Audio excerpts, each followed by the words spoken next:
کو ایجوکیشن، مخلوط تعلیم، اس حوالے سے کیا ہمارے علماء کا فتویٰ ہے، کیا کہتے ہیں؟ دیکھیں، جہاں تک چھوٹے بچے ہیں، جیسے 7-8 سال کے بچے بچیاں ہیں، وہ مدرسے میں بھی، مکتب میں بھی پڑھ رہی ہوتی ہیں اور اسکول میں بھی پڑھ رہے ہیں، تو وہ تو ٹھیک ہے. لیکن جو بالغ بچے اور بچیاں ہیں یا قریب البلوغ ہیں، بڑے ہیں 9-10 سال 11 سال، تو پھر ان کے الگ ادارے ہونے چاہیے. ٹھیک. حکومت کی بھی ذمہ داری ہے کہ وہ جو بڑے بچے ہیں بچیاں ہیں ان کے الگ اسکولز، کالجز، یونیورسٹیاں الگ الگ کریں، اور معاشرے کی بھی ذمہ داری ہے کہ وہ اس سلسلے میں کوشش کرے.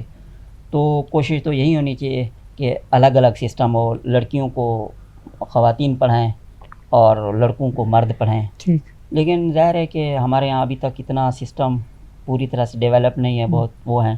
تو پھر بعض لوگ کہتے ہیں کہ اگر ہم اس طرح دیکھیں تو ہمارے بچے بچیاں تو ان کو ہم تعلیم نہیں دلا سکتے.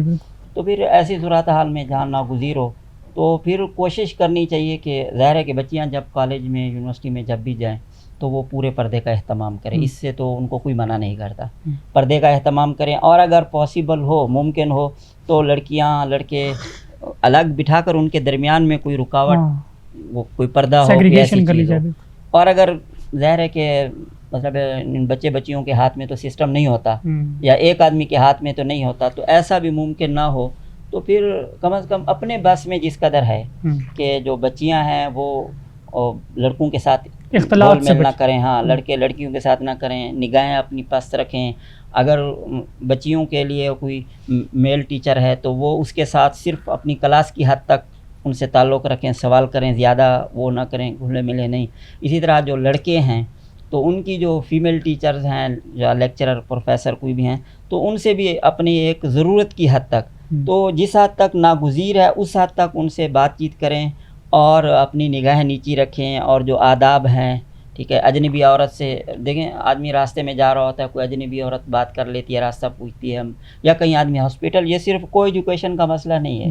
یہ ہم ایسا ہے کہ آپ گاڑی میں سفر کریں، وہاں بھی خواتین مرد ان کا اختلاط ہوتا ہے. اگر ہم ہاسپٹل میں جائیں وہاں بھی یہ ایشو ہوتا ہے، اور کسی سپر سٹور میں جائیں وہاں بھی ایسے ہوتا ہے. مطلب ہر جگہ ایسے ہے. بالکل.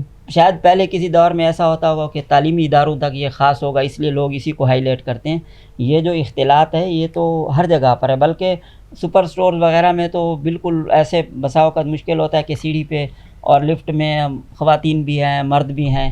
تو ایسے موقعوں پر بس یہی ہے کہ قل للمؤمنین یغضوا من ابصارہم ویحفظوا فروجہم. اسی طرح خواتین کے لیے قل للمؤمنات یغضضن من ابصارہن ویحفظن فروجہن. تو اپنی کوشش کرنی چاہیے. باقی اپنے سسٹم کو بہتر کرنے کے لیے ہم میں سے جو بندہ جتنا کردار ادا کر سکتا ہے اس کو کردار ادا کرنا چاہیے.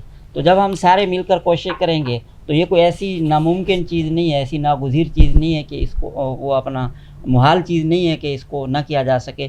تو ہم کوشش کریں گے تو انشاءاللہ اس میں بہتری آ جائے.